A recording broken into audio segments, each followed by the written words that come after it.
Assalamualaikum warahmatullahi wabarakatuh. Selamat siang dan salam sejahtera untuk kita semua. Yang saya hormati Ibu Dian Meta Ariyanti, SS MSI, selaku dosen mata kuliah Manajemen Public Relation R05.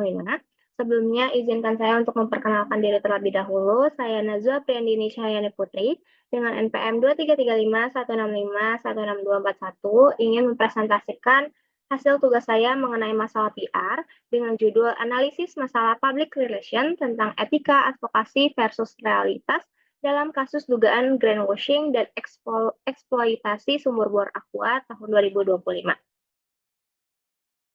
Selanjutnya ada kronologi dan inti permasalahan dari kasus sumur bor Aqua, dan di mana kasus ini merujuk pada kontroversi publik yang terjadi pada akhir tahun ini yang dipicu oleh sebuah video viral sidak oleh Gubernur Jawa Barat di salah satu fasilitas produk utama Aqua di Subang. Dalam video tersebut terungkap dugaan bahwa pabrik tidak hanya mengambil air dari sumber mata air permukaan, seperti yang selama ini digambarkan dalam citra brandnya, tetapi juga melakukan pengoboran air sumur untuk mengekstraksi air tanah.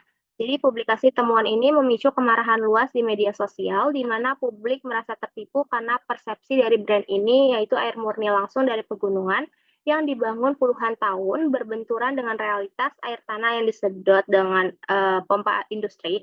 Jadi isu ini menjadi semakin sensitif dan meledak karena terjadi bersamaan dengan adanya keluhan warga di sekitar area pabrik, yaitu mengalami kekeringan sumur, sehingga Aqua dituduh melakukan eksploitasi air tanah secara berlebihan yang mengorbankan kebutuhan air warga demi kepentingan komersial. Selanjutnya ada analisis konflik etika antara advokasi dan netralitas. Di sini ada 4. Yang pertama, dominasi strategi pencitraan, yang dimana Aqua secara konsisten mempromosikan dirinya sebagai penyedia air murni alami melalui kampanye yang menonjolkan citra pegunungan dan kesegaran lingkungan. Kedua, itu ada hilangnya integritas komunikasi, yang dimana fokus berlebihan pada upaya pembelaan citra menyebabkan perusahaan mengabaikan prinsip dasar komunikasi etis. Nah, terus yang ketiga ada penggunaan sumur bor yang tidak diungkapkan. Jadi salah satu isu utama dalam kasus ini adalah tidak disampaikannya informasi terkait penggunaan sumur bor kepada publik. Jadi ketertutupan ini tuh memunculkan tuduhan greenwashing. Yang terakhir itu ada pentingnya keseimbangan antara advokasi dan netralitas, yang dimana konflik ini menekankan bahwa perusahaan perlu menjaga keseimbangan antara pembelaan merek dan penyampaian fakta secara objektif. Jadi tanpa netralitas dalam memberikan informasi, kepercayaan masyarakat dapat menurun dan dampak negatifnya terhadap reputasi jauh lebih besar daripada keuntungan yang diperoleh melalui strategi komunikasi yang tidak transparan.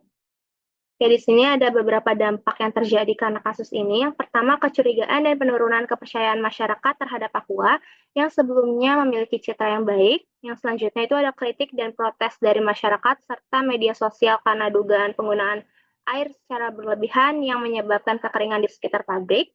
Yang ketiga, ada ancaman lingkungan yang membuat pemerintah dan organisasi lingkungan memperhatikan masalah ini.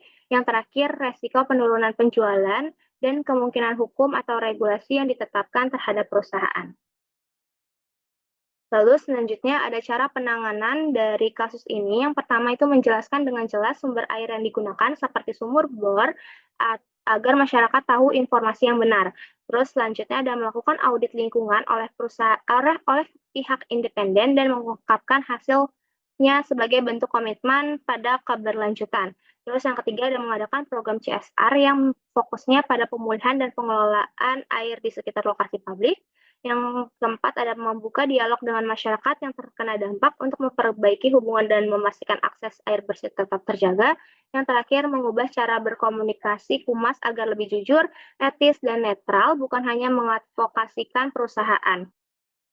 Oke, jadi kesimpulan dari kasus ini adalah kontroversi penggunaan sumur bor oleh Aqua pada tahun 2025 memperlihatkan bahwa ketidaksesuaian antara citranya dari brand itu, yaitu air murni alami, yang dipromosikan perusahaan dengan praktik operasional yang tidak transparan dapat memicu krisis ketika serius, termasuk tuduhan greenwashing dan hilangnya kepercayaan publik. Sekian presentasi dari saya. Wassalamualaikum warahmatullahi wabarakatuh.